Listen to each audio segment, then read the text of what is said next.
कुछ तो है उसमें कि दुश्मन भी उसे याद करते हैं। सोचते तो बर्बाद करने का है पर आबाद करते हैं। नमस्कार, भोरे भोर में आपका बहुत बहुत स्वागत करते हैं, अभिनंदन करते हैं आपका। आप लगातार भारत लाइव को अपना एक हिस्सा मानते हैं और अपने प्यार और आशीर्वाद से हमें मालामाल करते रहते हैं। सुबह सुबह आपके सामने जो खबर लेकर के आए हैं, उस खबर को सुन करके निश्चित रूप से आप भी इस बात को तस्दीक करने लगेंगे कि किस तरह से बिहार की राजनीति और बिहार की राजनीति में लालू नीतीश की लड़ाई अब अगले दौर में चली गई है। जैसा कि आप सभी जानते हैं कि बिहार में चुनाव को लेकर के सरगर्मियां तेज हो गई हैं, जहां एक तरफ प्रधानमंत्री नरेंद्र मोदी का झुकाव, रुझान सब कुछ बिहार पर हो गया है, वहीं उनके आत्मनिर्भर वाले रास्ते को अपनाने के लिए और उस पर अमल करने के लिए पूरी तरह से प्लानिंग बना करके भारतीय जनता पार्टी चलना शुरू कर चुकी है। इतना ही नहीं, आपको बता दें कि केंद्रीय योजनाओं को लेकर के भारतीय जनता पार्टी लगातार तैयारियां कर रही हैं, चुनाव जीतने की योजनाएं बन रही हैं। और इधर दूसरी तरफ जो सत्ता में बैठे हुए हैं, सूबे के मुखिया हैं और सरकार के जो सबसे बड़े प्रधान हैं, वो आगे बढ़ करके अपनी योजनाओं का भी बखान करना शुरू कर चुके हैं। इतना ही नहीं, योजनाओं को कैसे लागू किया गया था, क्या उसके फायदे हैं, और जो योजनाएं अधूरी रह गई थी उसे पूरा करने के साथ साथ नई नई योजनाओं पर लगातार घोषणाएं हो रही हैं, उद्घाटन हो रहा है और ये चुनावी समय में होता रहता है। इससे पहले भी जितनी बार आपने चुनाव देखा होगा, हर बार सरकार आगे आती है और नए नए बजट, नई नई घोषणाएं और नए नए वादे करती है। इन वादों के साथ सरकार ये भी आपसे वादा करती है कि आप उसे एक बार फिर से वोट दीजिए, सरकार अगली बार जब आएगी तो आपके सारे मंसूबों को पूरा कर देगी। योजनाओं को बड़ी गुप्त तरीके से बनाया जाता है, लेकिन अगर इस बीच में आपकी योजनाएं खुल जाएं, आपकी योजनाओं पर कहीं ना कहीं खुलासा हो जाए तो आपको थोड़ा सा परेशानी जरूर होती है। हालांकि एक ऐसा ही वाकया आपके सामने रखने जा रहे हैं जिसमें लालू प्रसाद का प्लान जो है बिल्कुल ही गुप्त था और वो प्लान धीरे धीरे अब लोगों के समझ में आ गया है, या फिर कहा जाए तो वो खुल गया है। बिहार चुनाव में आरजेडी खुद को आत्मनिर्भर बनाने के लिए आगे बढ़ रही है। जहां एक तरफ आपने सुना और देखा होगा कि प्रधानमंत्री नरेंद्र मोदी ने आत्मनिर्भर का बात कहा था, अब उस आत्मनिर्भरता को भले ही नीतीश कुमार जी अपनाए या न अपनाए, पर आरजेडी अपनाने के लिए तैयार हो गई और लालू प्रसाद ने इसे अपना मूल मंत्र बना लिया। दूध का जला छाछ भी फूक फूक कर पीता है, ये बात हमने आपको पहले भी बताया था। और इसी अंदाज में लालू प्रसाद अपने छोटे सुपुत्र तेजस्वी यादव को हर कदम फूक फूक कर रखने के लिए लगातार कर रहे हैं। 2015 में जो कुछ भी हुआ वो आप सब जानते हैं। इसके साथ ही अब पूरी तरह से कहीं ना कहीं लड़ाई में सीधी सीधी टक्कर लेने के लिए लालू प्रसाद तैयार हो गए हैं। लालू प्रसाद के पास आपको पता है कि लगातार आरजेडी के नेताओं का, टिकटार्थियों का जमावड़ा लग रहा है। वहीं हमने जब जगदानंद सिंह से इस विषय पर बात किया तो उन्होंने साफ तौर पे कहा कि आजकल स्थिति ऐसी है कि कई पार्टियों के लोग भी उनके संपर्क में हैं। इतना ही नहीं, उन्होंने तो यहाँ तक कहा कि जो लोग हमारे संपर्क में हैं हम उन्हें अभी जांच परख रहे हैं, अगर वो हमारी पार्टी में आए तो बिहार में बहुत बड़ा चेंजेज आएगा। और इतना ही नहीं, हमने जब अन्य नेताओं से भी बात की, हमने युवा अध्यक्ष कारी शोएब से बात की तो उन्होंने भी इसी तरह की बातें कही। इसके साथ ही जब हमने बात किया जो चुनाव लड़ने के लिए पूरी तरह कमर कस चुके हैं परिहार विधानसभा से, जेपी यादव, जो कि प्रशासनिक अधिकारी रह चुके हैं और एक अच्छे अधिकारी के रूप में जाने जाते हैं, उन्होंने भी बहुत सारी बातें कही, लालू प्रसाद से मिल करके आए हैं। वहीं वो लगातार तेजस्वी यादव और जगदानंद सिंह के संपर्क में भी हैं, काफ़ी सुलझे हुए और समाज में प्रतिष्ठित व्यक्ति हैं। उन्होंने भी इतनी सारी बातें कहीं जो बातें सुन करके उस पर योजनाएं और अमल करने का पार्टी ने भी प्लान बनाया है। इतना ही नहीं, आपको बता दें कि लगातार तेजस्वी यादव और लालू प्रसाद अपने जिलाध्यक्षों के साथ बारी बारी से मिल करके और उस जिला के स्थितियों पर पूरा आकलन ले रहे हैं और स्थिति क्या है आरजेडी की, महागठबंधन की, उस पर पूरा का पूरा खाका और डाटा बना रहे हैं। इन सारी योजनाओं को लेकर के एक एक कदम फूक फूक कर जहां तेजस्वी यादव रख रहे हैं, वहीं आपको बता दें कि इस बात को लेकर के लालू प्रसाद पूरी तरह से एक चार्ट बना रहे हैं, जिस चार्ट में 2015 से मजबूत योजनाएं शामिल हैं। आपको पता है कि 2015 में किस तरह से सब कुछ ठीक होते हुए लालू प्रसाद के त्याग का जो रास्ता था, जिस रास्ते पर वो निकल पड़े थे, उसमें सत्ता तो जरूर प्राप्त हो गई, पर वो सत्ता टिक नहीं पाई। अब वो उस सत्ता को टिकाने का इंतजाम कर रहे हैं। और आप जानते हैं कि आप मजबूत तभी होते हैं, खास करके राजनीति में, जब आपके पास अपनी शक्ति ज़्यादा हो। खास करके अगर बात करें चुनावी राजनीति और लोकतंत्र में, जिस तरह से हमारे संविधान ने चीज़ों को गढ़ा और मढ़ा है, उसके हिसाब से यदि आपको सदन में संख्या बल आपके पास है तो आपको कोई डिगा नहीं सकता है।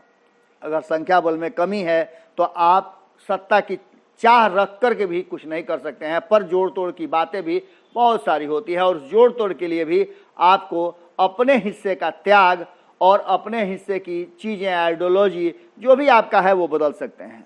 आपने देखा होगा कि किस तरह से नीतीश कुमार पर लगातार उनकी कई ऐसी बातें, कई ऐसे बयान वायरल हो रहे हैं जिसको नीतीश कुमार ने कभी न कभी कहा है और वो उनके आइडियोलॉजी का हिस्सा रहा है। आपको पता है कि नीतीश कुमार अपनी शर्तों पर राजनीति करने के लिए जाने जाते थे, लेकिन 2013 से लेकर के 2020 के बीच में इन 7 सालों में जो कुछ भी हुआ, उसने नीतीश कुमार को एक अलग तरह से लोगों के बीच में, या खास करके कहा जाए तो राजनीतिक लोगों के बीच में प्रमोट किया है या फिर प्रदर्शित किया है। आपने देखा होगा कि किस तरह से नीतीश कुमार के करीबी उनसे दूर होते चले गए, चाहे प्रशांत किशोर की बात करें या अन्य लोगों की बात करें। हाल फिलहाल में तो दलितों के नेता कहे जाने वाले और दलितों को लेकर के एक संगठन बनाकर सभी दलों के दलित नेताओं को एकजुट करने का प्रयास कर उन्हें साथ लेकर चलने की इजाज़त नीतीश कुमार से लेकर आगे बढ़ने वाले श्याम रजक ने अंतिम समय में नीतीश कुमार का साथ छोड़ दिया है। इतना ही नहीं, बड़ी बेआबरू होकर के श्याम रजक को निकलना पड़ा है, क्योंकि पार्टी ने उन्हें निष्कासित किया है। इन सब के बीच में आपको बता दें कि कई ऐसे नेता हैं जो सामने उभर करके आए हैं, दलित नेता हैं, उनको फिर एक बार नीतीश कुमार प्रमोट कर रहे हैं। उनका क्या हश्र होगा वो तो वक्त बताएगा, पर जिस तरह से प्रशांत किशोर और श्याम रजक के साथ हुआ, वो देख करके ऐसा लगता है कि अब जदयू में भी कोई भी सुरक्षित नहीं रहा। आपको बता दें, इन सब नीतियों और नियमों के बाद जो नीति और रास्ते गुप्त आधार पर बना करके लालू प्रसाद यादव ने तेजस्वी यादव और तेज प्रताप यादव के माध्यम से और अपने पार्टी के जो करीबी लोग हैं, जो वरिष्ठ लोग हैं, उनको लेकर के योजना बनाई थी, उस योजना का अब खुलासा हो चुका है। लालू प्रसाद 2015 की गलती दोहराना नहीं चाहते हैं। 2015 में आपको पता है कि क्या कुछ हुआ था। 2015 में जिस तरह से नीतीश कुमार को लेकर के लालू प्रसाद ने प्रचार किया था, उन्हें मुख्यमंत्री बनाने का, जिस तरह से बिहार की जनता से अपील किया था, इन सब के बावजूद बिहार की जनता ने बराबर 101 सीट होने के बावजूद लालू प्रसाद को नीतीश कुमार से बेहतर माना और उन्हें अधिक सीटें दी। लगभग 7 से 8 सीटें लालू प्रसाद को ज़्यादा मिली थी। उस समय बात ये ज़बरदस्त ढंग से चल रही थी आपस में कि अगर हमें सीटें ज़्यादा है तो मुख्यमंत्री भी हमारा होगा, पर लालू प्रसाद ने अपने वादा को निभाते हुए नीतीश कुमार को मुख्यमंत्री बनाया। इसमें कांग्रेस भी एक बड़ी सहयोगी दल थी और अब वो गलती जो 2015 में हुई, 2017 में मात्र 18 महीने में सरकार बदल गई और लालू प्रसाद के मंसूबे पर पूरी तरह से पानी फिर गया। चाहते हैं कि अब उसे न दोहराया जाए और यही कारण है कि लालू प्रसाद ने जो गुप्त योजना बनाई थी कि वो कम से कम 150 सीटों पर चुनाव लड़ेंगे, ये बातें राज अब खुल गया है और इस राज के पीछे कई लोग दौड़ना भी शुरू कर चुके हैं। नीतीश कुमार पूरी तरह से अलर्ट हो गए हैं। हो सकता है तो वो इसके लिए अपने साथी दल भारतीय जनता पार्टी को एक बार फिर से मजबूत करते हुए अपने आप को मजबूती के लिए वो उनसे अधिक से अधिक सीटें अपने हिस्से का मांगें और ये भारतीय जनता पार्टी को गवारा होगा नहीं, ऐसा लग रहा है। लगातार एनडीए में जब से ये बातें पता चली है कि लालू प्रसाद अपने महागठबंधन के साथियों को मना चुके हैं, कांग्रेस को 80 सीटें देने की बात चल रही हैं, जिसमें से वो आरएलएसपी को अपने हिस्से से सीट देगी, वहीं दूसरी तरफ वीआईपी को अपने हिस्से में रख करके उसे जो भी होगा वो सीट दे करके तेजस्वी यादव संतुष्ट करेंगे। इन सब के बीच वाम दलों को भी कुछ सीटें देकर अपने पाले में लाने की और वोट का बंटवारा न हो, इसका प्रयास किया जा रहा है। और ये बातें कहीं ना कहीं नीतीश कुमार को रास नहीं आ रही हैं, क्योंकि इस बार भारतीय जनता पार्टी ने अपना एंगल थोड़ा सा मजबूत कर लिया है और भारतीय जनता पार्टी किसी भी तरह कम सीटें मंजूर करने के लिए तैयार नहीं है। वहीं आपको पता है कि चिराग पासवान कितना मजबूती के साथ अपने लिए सीटें मांग रहे हैं और ज़्यादा से ज़्यादा सीटें मांग रहे हैं। इन सब बातों को लेकर के एक तरफ जहां लालू प्रसाद की ये योजना सामने खुलकर आ गई है, वहीं दूसरी तरफ कहीं ना कहीं नीतीश कुमार के लिए भी मुश्किलें बढ़ गई हैं। वहीं आपने देखा होगा किस तरह से पप्पू यादव भी अपनी पार्टी को 150 से अधिक सीटों पर लड़ाने की घोषणा कर चुके हैं।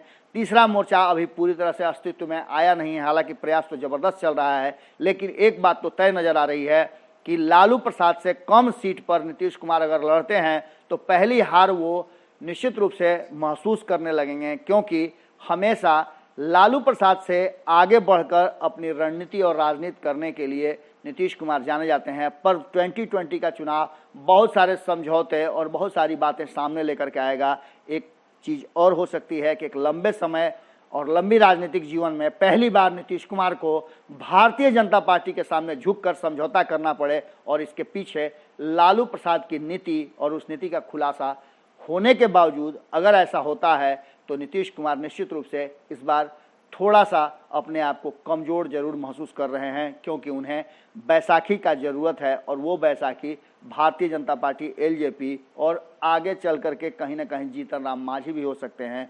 जीतन राम मांझी के लिए कहा जा रहा है कि महागठबंधन में जीतन राम मांझी हनुमान बन करके आए हुए थे नीतीश कुमार के सामने से, दोनों भड़े लड़ रहे थे, लेकिन महागठबंधन को कमज़ोर करने के लिए हमेशा जीतन राम मांझी ने प्रयास किया। ये बातें आरजेडी के कई वरिष्ठ नेताओं ने कहा है और वहीं महागठबंधन के साथी भी अब मानने लगे हैं कि जो कुछ भी कर रहे थे जीतन राम मांझी वो उनकी नीति नहीं थी, बल्कि वो एनडीए की नीतियों और खास करके नीतीश कुमार की नीति पर काम कर रहे थे और महागठबंधन को कमज़ोर कर रहे थे। अब इन बातों में कितनी सच्चाई है ये तो वो राजनेता जाने, पर लालू प्रसाद के सीट शेयरिंग के फॉर्मूले का खुलासा के बाद नीतीश कुमार की नींद उड़ गई है और वो भारतीय जनता पार्टी कैसे उनके सामने बैकफुट पर आए, उससे अधिक सीटें झटक लें, अब इस युक्ति और योजना में लग गए हैं। क्या होगा सब कुछ हम आपको बताएंगे। जैसे जैसे समय आ रहा है, वक्त आ रहा है, वैसे वैसे राजनीति के अभी बहुत सारे कल पुर्जे, नट बोल्ट और गांठें खुल रही हैं। जुड़े रहें भारत लाइव के साथ। कैसा लगा ये विश्लेषण जरूर बताइएगा और अपने विचार जरूर कमेंट बॉक्स में लिखिएगा। नमस्कार। बढ़ाएं अपना कदम सक्सेस की ओर शिखर करियर इंस्टीट्यूट के साथ। शिखर करियर इंस्टीट्यूट पूर्वी भारत में एकमात्र कोचिंग संस्थान जो एक्सक्लूसिवली है मेडिकल एंट्रेंस एग्जाम के लिए।